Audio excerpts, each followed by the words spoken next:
morning guys, today I'm heading down to Comkotes Tuning in Essex to have a stage 1 remap done on this car, and I'm going to film my experience and show you exactly how it goes so you guys know exactly what to expect if you have the same thing done to your car.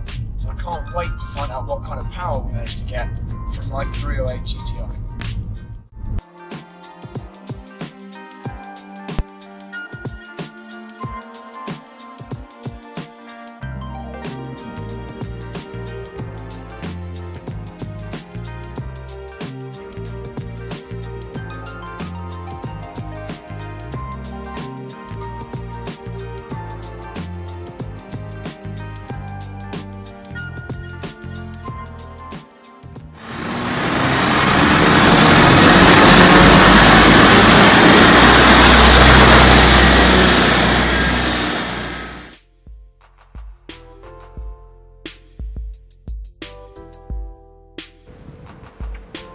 So the car's had its first run on the dyno. Baseline figures were 271 and 275 horsepower, which is more than I was expecting, probably in part due to the TMS R3 that's fitted, so it's not completely standard. But still happy with that as a baseline figure, especially since the guys here say that that's a heartbreaker dyno, so it would normally show lower than other dynos. So good baseline. It's a little bit worrying seeing your pride and joy being revved to the limit on the dyno, but it's done, and now the ECU is being removed, ready to be broken into for the new map to be made and put on. So I'll tell you how it goes.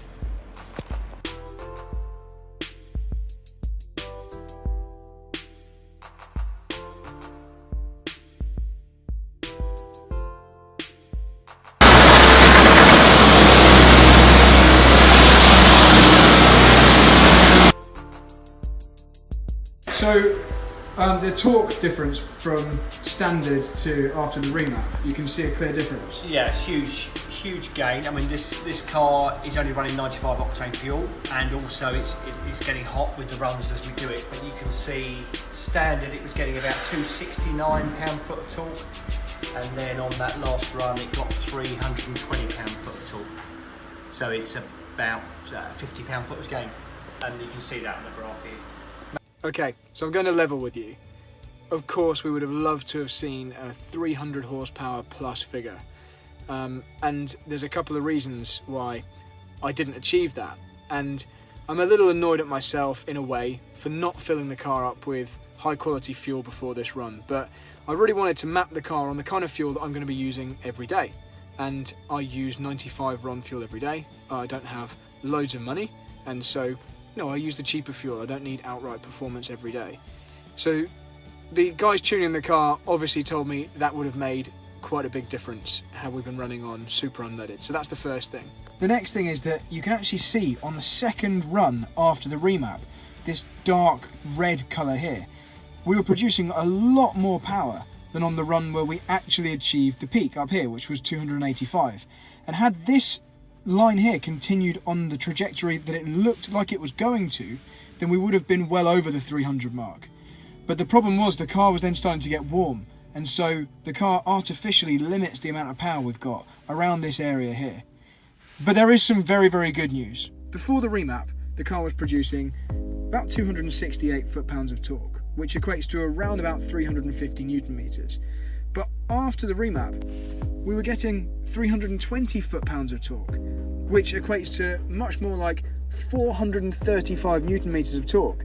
That's a huge increase in torque in the kind of rev range that I'm actually using. So when you have a look down here, this peak figure here, around about 3,500 revs, that's what I'm using every day. That's the kind of area that I actually would like the increase in. Now I've just driven the car home, and I have to say that pulling onto the motorway, massive difference. I've gone from an average of around about 44 miles per gallon to a dramatically improved 47 miles per gallon average on my way back here. And that's at exactly the same kind of speeds as I would normally be driving. So in summary, we managed to achieve a decent horsepower increase with very little work in reality, and a massive torque increase, which is much more than I was expecting, and in a usable part of the rev range that I'm going to be using every day during my commute. It's the kind of performance increase that's actually going to be very useful to me every single day. and like I said, much bigger than I was expecting. So my little pug here, it was already really quick enough. It was already quick enough for my everyday use, but now it's definitely quick enough. And with some higher quality fuel and a colder day, I'm certain the car can achieve well over 300 horsepower. So thanks to Comkotes, and see me in the next review video.